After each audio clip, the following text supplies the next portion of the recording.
Pag naging magulang ka, dapat ibibigay mo lahat sa anak mo.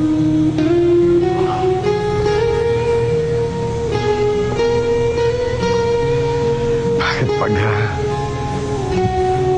magulang ba, hindi ka na tao? Di ba? Hindi ka na pwedeng malungkot, hindi ka na pwedeng pagod, hindi ka na pwedeng masaktan.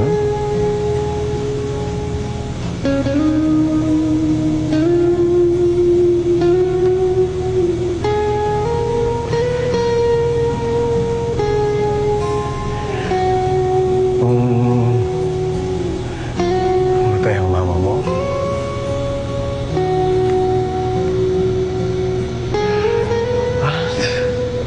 Ang sakit.